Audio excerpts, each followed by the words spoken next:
Tantor Audio, a division of Recorded Books, presents Dead Wrong by Tammy L. Grace, narrated by Chloe Cannon. Chapter 1. Myrtle slid a heaping platter of the breakfast special in front of Coop and added a short stack of pecan pancakes to Ben's side of the booth. "You boys eat up now. It's cold outside." She refilled their coffee cups and stepped away to retrieve another order. It was the first Friday breakfast of the new year. Coop and Ben occupied their favorite booth at Peg's Pancakes, where they had been meeting for the last 2 decades. The pair had met in college years ago and were closer than brothers. Coop zipped his jacket over his t-shirt that read, "Fitness Protection Program. I'm hiding from exercise," and shivered. Usually I'm never cold, but after that tropical vacation, it does feel more than chilly today. He poured a wide ribbon of syrup atop his mound of fluffy pancakes. "You're back to work Monday, right?" asked Ben. Coop nodded as he speared a forkful into his mouth. "Yup, vacation's over." He swallowed a sip of his favorite brew. "Gus'll be glad to get back to normal. He was none too happy when we left him for 2 weeks. "I'm sure he's been milking it now," said Ben with a smile. "That dog has all of us trained." Coop's lips curved into a slow smile. "You know him well." He glanced out the window and saw Gus staring back at him from the passenger seat of the Jeep. "AB and I are going to work for a few hours this morning, just to get a semblance of order established in the office before Monday." Coop slid a bag across the table. "Almost forgot. Got you a little something from the Bahamas." Ben opened the bag and pulled out a baseball cap with a bright floral brim. Ben always wore baseball caps when he wasn't working. Some speculated it was to cover his balding head. Coop grinned and said, "Figured you could add another to your collection." "Nice one. Although in this weather I need a knitted cap." "I tried to find one. Those are difficult to come by in the tropics." "Did you get caught up on all the news or read the papers from when you were gone yet?" Coop shook his head. "No, I need to do that today and tomorrow. I've been playing with Gus and doing some laundry. Took a few naps yesterday after we put all the Christmas decorations away. Aunt Camille never remembers how much she has until it's time to store it. Knowing her, she probably still buys more each year." Ben took a long sip from his cup. "You and AB are still coming over tomorrow, right? Jen's been cooking up a storm." Yeah, it'll be fun. We were happy Jen decided to postpone the party until we returned. We know how much she always likes throwing her New Year's Eve party. She talked me into a fancy fire pit for the backyard, so she's hoping the weather stays dry so we can enjoy it tomorrow night. The kids have dozens of bags of marshmallows to roast. Hopefully I won't get called out, like I usually do on New Year's Eve. Should be a calmer evening. Don't jinx it." Coop grinned and continued to work his way through breakfast. "So, anything exciting happen?" "Well, it's always something. We had a home invasion with the intruders killed by the homeowner, and our regular holiday crime sprees. The hoodlums seem to multiply during the season of giving. Chalk one up for the homeowner. I like it when the good guys win. Sounds like that kept you busy." Ben nodded. "Oh, you remember Chandler Holland from Vanderbilt?" Coop's brow furrowed. "Yeah, he was set on being a doctor or researcher or something, right?" "That's him. He's a partner in that big pharmaceutical company that moved into that new technology campus off West End Avenue a few years ago. It's called Borland Sciences." Coop nodded. "Yeah, I remember reading about it. Sounds like he's done well for himself. Always was a brainiac type. Way too smart to go to law school."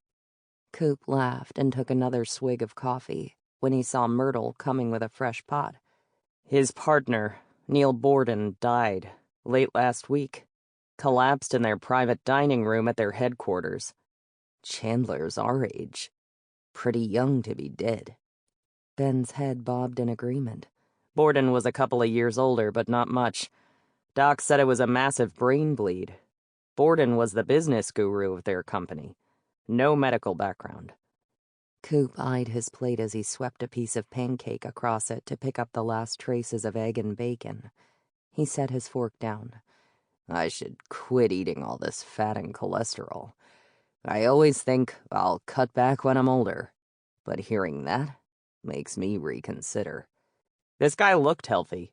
One of those fanatics who ran and worked out, watched what he ate, probably wore the same size pants he did in college. Coop grimaced. That doesn't make me feel any better. Myrtle interrupted when she placed a container on the table and added the check on top.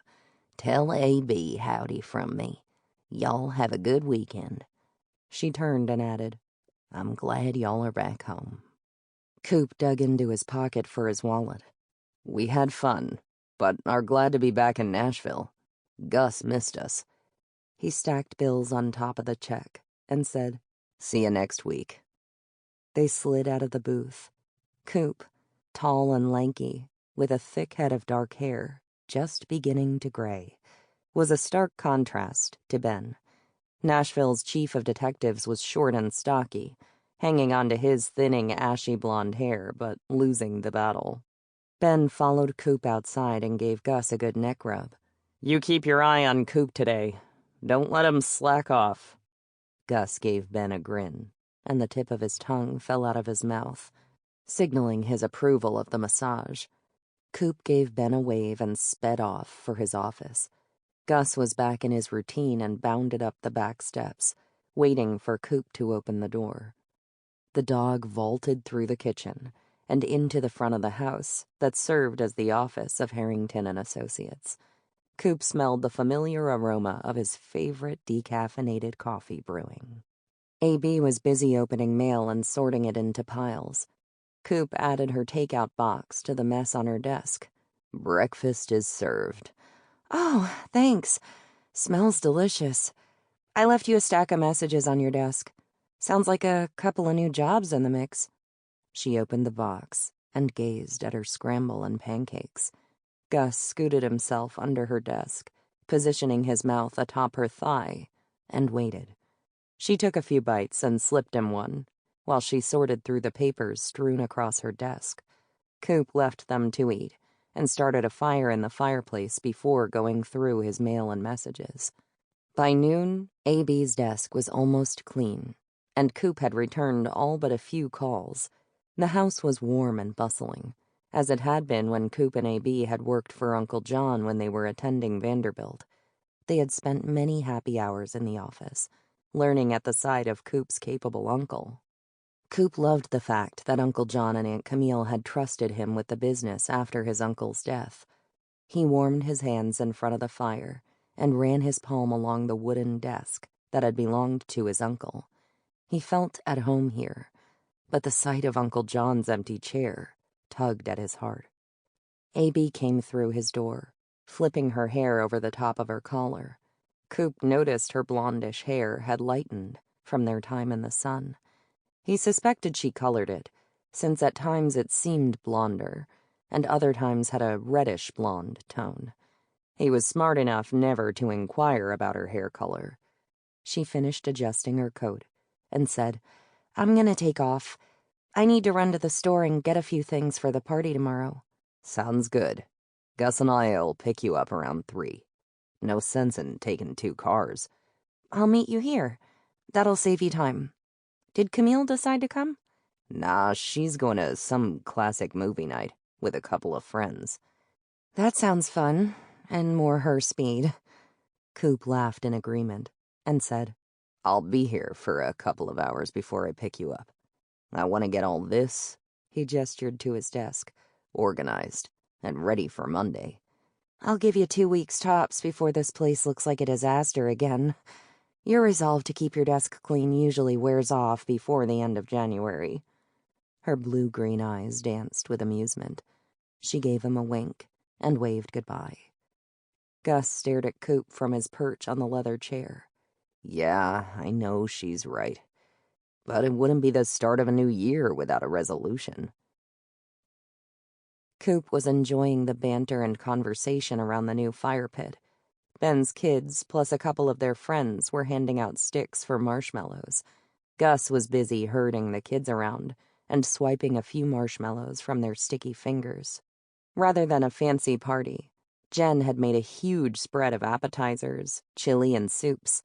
A couple of officers were regaling the group with a story about one of their more colorful arrests over the holidays, while Jen delivered plates of dessert to the guests. Coop felt his cell phone vibrate in his pocket and plucked it out to read the screen. It was a call transferred from the after-hours number at the office. He drifted away from the group, and Gus stayed with AB. The air was nippy away from the comfort of the fire, but he wanted to avoid the chatter in the background and stepped to the edge of the yard. "Harrington and Associates," he said, in his most professional voice. "Cooper, is that you?" "Yes, this is Cooper Harrington. Who is this?" "It's Chandler Holland, from Vanderbilt. Not sure if you remember me." Yes, I remember. It's been a long time. What can I do for you?" "I'm sorry to call so late and on the weekend. I was trying to wait until Monday to contact you.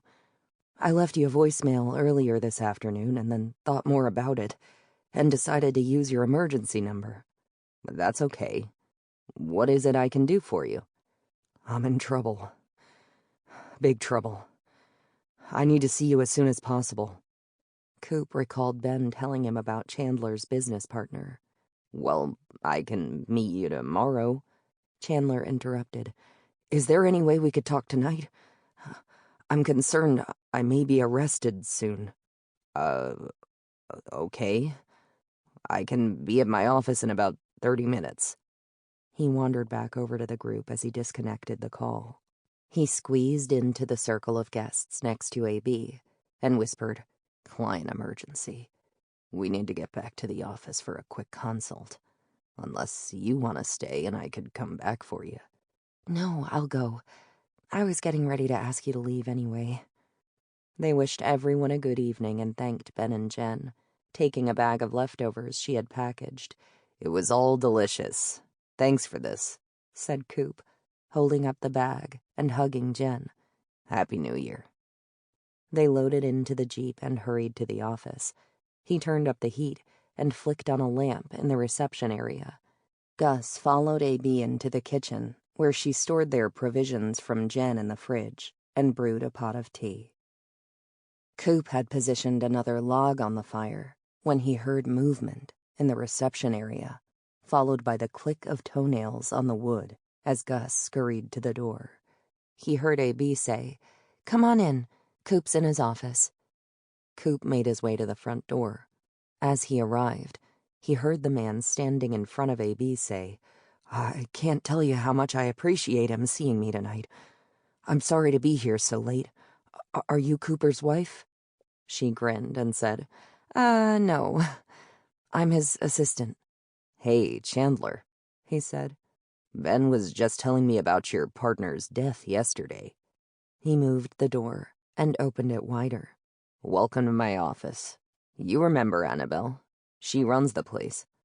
Chandler looked at AB and pursed his lips. "You look familiar, but I couldn't say for sure I remember you. I'm sorry, and sorry for assuming you were his wife. I didn't expect anyone to be here." She shook his extended hand. "Not to worry, Chandler. I think we had only a couple of classes together, and it was a long time ago. You can call me AB. Everybody does. How about a cup of coffee or tea?" "Tea sounds great. AB," he said with a nervous grin. "AB and I were at a get-together with friends tonight when you called." Coop led him into the office and herded Gus out of the way. Gus hopped into the leather chair he had commandeered as his years ago. "Have a seat, Chandler. What can we do for you?" He ran his fingers through his thinning hair. "Where to begin with this nightmare?" His hands trembled as he steadied himself into the chair in front of Coop's desk. "You mentioned Ben told you about Neil's death. 2 detectives visited me this morning. They asked a bunch of questions about my whereabouts and our partnership. They said his death is now a homicide investigation. It's making me uneasy. I've got a corporate attorney and he referred me to a criminal attorney. I think they're going to arrest me for killing Neil. He gripped his mug of tea and stared across the table at Coop. I remember you. So when my lawyer suggested an investigator, I knew I had to speak with you. You have an excellent reputation for solving difficult cases, and you were the first detective my lawyer recommended. I need your help. I have to find out who killed Neil, because it wasn't me. Okay, Chandler. Let's slow down a minute and go through this. Do you have the names of the detectives that came to see you this morning? Chandler set his mug down and reached inside his jacket. He retrieved 2 business cards and slipped them across the desk. He added a 3rd card and said, "This is the lawyer I've retained." Coop nodded as he read the lawyer's card, and then picked up the other 2 cards bearing the official badge from Ben's division. These 2 work for Ben Mason. Have you talked to Ben? Chandler shook his head. No, just the detectives. I talked to the officers who arrived that day and the paramedics. But now things are different. We all thought Neil had a heart attack or stroke. Tragic, but not murder. Now it seems something in the toxicology has come back indicating he had an excessive amount of a drug in his system. He shook his head. I even helped them identify the drug. It's from our company, CX-232. My best advice is to let your criminal lawyer do the talking for you. Don't meet with the detectives without your lawyer, and refer all questions to him. Coop fingered the business card. Cal is top-notch. He'll handle it like a pro. Chandler swallowed hard and took a sip of tea. I understand about letting him do all the talking. Cal said the same thing. Told me not to worry. He shook his head. I know, that's hard to do. But let's focus on figuring this out. Coop drew a heavy line on his notepad. Now, what is CX-232? Chandler's demeanor changed as he slipped into the role of a scientist, describing the drug, CX-232, which he had developed. He explained it was designed to treat Alzheimer's. He became more animated as he took a pen and drew on one of Coop's pads, showing him how the drug disrupted the sticky proteins that formed plaque in the brain. Coop was lost in all the science speak, but appreciated how passionate Chandler was about his research and the ability to produce a treatment for a horrid disease. Chandler rattled off all sorts of data and did his best to explain how the drug worked to interrupt the ability of specific proteins to clump and stick together. His eyes sparkled with enthusiasm as he illustrated the tangles, proteins, and peptides associated with the disease. When he finished, Chandler slid back into his chair and took a long swallow from his mug. That sounds like some exciting work. You seem confident it works. How many people were working on this with you? I have a small team. There are just the 6 of us and Neil. We are just getting things together for the first trial in humans. Coop made a note and said, Let's start at the beginning. Tell me what happened when Neil died, and in the days leading up to his death. Coop spent the next 3 hours listening to Chandler and asking questions, jotting notes on his pad. Gus fell asleep. Coop caught his own eyes threatening to close due to the warmth of the fire and Chandler's quiet and, at times, monotone delivery. Coop called an end to the interview. He had Chandler sign the contract AB had prepared for him, while Chandler had recounted his conversation with the detectives. Chandler removed an envelope from his jacket pocket and handed it to Coop. I hope that's enough to get you started. If not, let me know, and I'll send a messenger over with another one. Coop moved the flap and took a look. That's more than enough. Let's see where this leads, and we'll send you an accounting at the end of the month. I can't tell you how much I appreciate this, Coop. Chandler stood and walked to the door with his old classmate. I'll see what I can find out from the detectives on the case, and we'll go from there. I'm hoping you misinterpreted their seriousness, but I'll talk to you Monday and see what we can figure out. Coop gave Chandler's shoulder a squeeze and locked the door behind him. He turned and saw a sticky note on the corner of AB's otherwise immaculate desk. She had gone home, but wanted to know the scoop, and suggested they meet at the office on Sunday. Coop roused Gus from his slumber. "Come on, buddy. It's already tomorrow." Chapter 2. Aunt Camille was sleeping in after a late-night movie marathon. Coop, intent on letting her rest, skipped breakfast and ushered Gus to the Jeep. He stopped at the donut hole for a bag to go and started a pot of coffee brewing. Ben always joked with Coop, suggesting he would have made an excellent police officer with his fondness for donuts and coffee. There were still a few embers in the fireplace. He coaxed them into igniting some newspaper and soon had flames licking a dry log. He tackled his desk, scanning pages, making piles for filing, shredding a few, and leaving others for further action. Close to noon, AB sent a text to let Coop know she was delayed and would be there later. Once he had his desktop cleared, except for a small stack of working files, he opened the drawers on his credenza. He shook his head. "Whoa, that's a gigantic mess." He dug into the mounds of paperwork that had been stuffed into every available inch. He amassed a pile of junk mail, catalogs, and expired offers to toss, and went about filing the remaining correspondence. Gus rocketed across the floor, and Coop heard the back door open a few minutes later. AB poked her head into his office and said, "Wow, you've been a busy bee.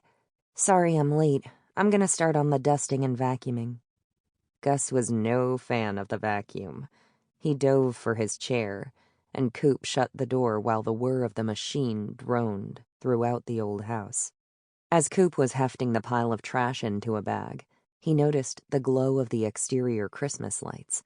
He had Taylor, a young man he met through one of his cases, install the lights before the holidays, and had forgotten about them. He groaned at the thought of taking them down. He heard the hum of the vacuum stop, and Gus vacated his chair. Coop opened the door, and Gus started out to sit by the other fireplace. It was a long-standing ritual. The dog knew AB and the intimidating sucking machine would be coming to Coop's office, and he wanted to be somewhere else. "I love the Christmas lights," she said, moving the power head through the door. "I vote we leave them for a couple of weeks so we can enjoy them. Since we were gone, we missed out on the fun." "Works for me. I was dreading the thought of climbing around to take him down." "I'll call Taylor and ask him to come on a nice day later in the month." "Yeah, tell him no rush. Wait for a dry and warmer day." He lugged the bag of trash out, and when he returned, AB was wrapping up the cord of the vacuum. When they finished the housekeeping chores and got the office back into shape for the coming week, it was time to head to Aunt Camille's. Mrs. Henderson was making a special meal to celebrate their return. Camille had invited AB to join them. Knowing Aunt Camille would be interested in their new case, and rather than have Coop repeat the whole story, AB suggested he wait until they were all together to share the details of Chandler's situation. Camille's housekeeper prepared all the meals, except for Sundays. Aunt Camille had been making supper on Sundays for as long as Coop could remember, and she enjoyed the ritual.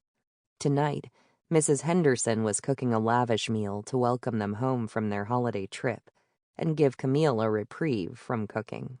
Aunt Camille couldn't resist lending a hand and told Mrs. Henderson she could handle the last-minute details. When Coop and AB arrived, Aunt Camille was flicking hot biscuits off a baking sheet into a basket. "Yowza, that's hot." She glanced up and saw Coop. "Oh, good. I was getting worried about y'all. Supper's ready and I don't want it to get cold." Gus rubbed up against Camille and pressed his head into her leg. "Get on your bed, Gus. Get out of the way," said Coop, grabbing a towel and holding the baking sheet for her. He managed to get all the biscuits off, and AB helped carry serving dishes to the table. They sat down, and over a hearty meal of meatloaf and mashed potatoes, Coop shared Chandler's conversation. "This is confidential, Aunt Camille, so don't share this with anyone. We're just getting started on this new case." Her eyes twinkled as she shook her head, causing feathery wisps of her white hair to bounce. "I know. I'll keep it to myself." She urged him on by attempting to raise the eyebrows she had penciled on her forehead that morning. "A man we went to undergrad with at Vanderbilt, Chandler Holland, hired us today. He wants us to find out who killed his partner, Neil Borden." Camille waved her hand and took a sip of water to swallow. "Oh, yes. I saw in the paper that he had died at their offices. They made it sound like a heart attack. But he was murdered?" "That's what Chandler thinks. Neil died from a massive brain bleed. The detectives paid him a visit yesterday morning and told him Borden had been drugged. Chandler's convinced they're going to arrest him." "What makes him so sure?" asked A.B. "They told him he was a person of interest and not to leave the country. They asked for his passport, which he volunteered. They told him Borden's tox results were abnormal, and upon further testing showed he had ingested a large quantity of a unique compound that is currently in development at Borland. It's called CX-232, and it's for Alzheimer's. It's not on the market yet, just in the early phase of the first human trial. He even helped them identify the drug as his." "Ew. That doesn't sound good for Chandler," said A.B. Coop's head bobbed in agreement. "They also told him they had information that he and Neil had been fighting about the business, and their relationship had been tense the last few months. Neil wanted to sell the company and Chandler didn't. They had argued over that and the direction of the company.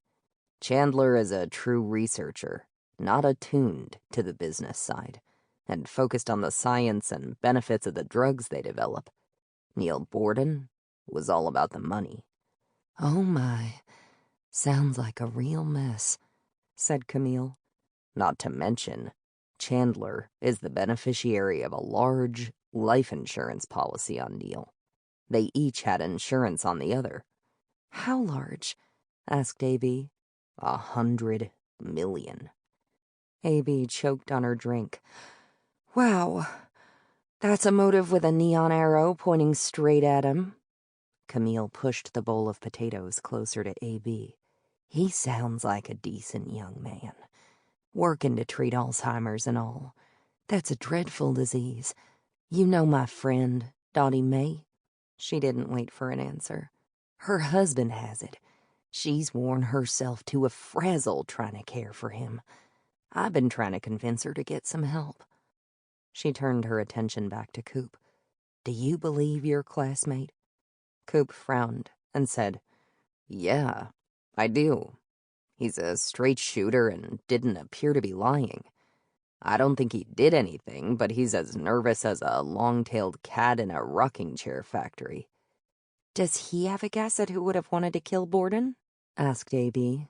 Coop shook his head. "No clue. He said he wasn't aware of any personal problems, but admitted they didn't socialize. Chandler is a nerd. He's always been that way. He's a loner and very focused on his work. A bit awkward in social settings." "Does he have an alibi?" asked Camille. Coop sucked in his breath. "The opposite, I'm afraid. He and Neil were having lunch in their private dining room. Neil invited him to have another conversation about selling to see if they could work out an agreement. Chandler ate his soup and then got upset and left.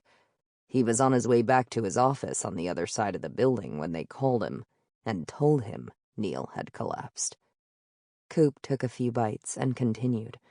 "The medical examiner says the drug was most likely mixed with his food, as she found significant concentrations of it and the soup in the stomach contents. CX-232 is an injectable, and after the incident, the team did an inventory. No vials are unaccounted for, but several of them have minute amounts missing." "So the killer used a syringe and sucked out tiny bits from several vials To get enough to kill someone? Sample complete. Ready to continue?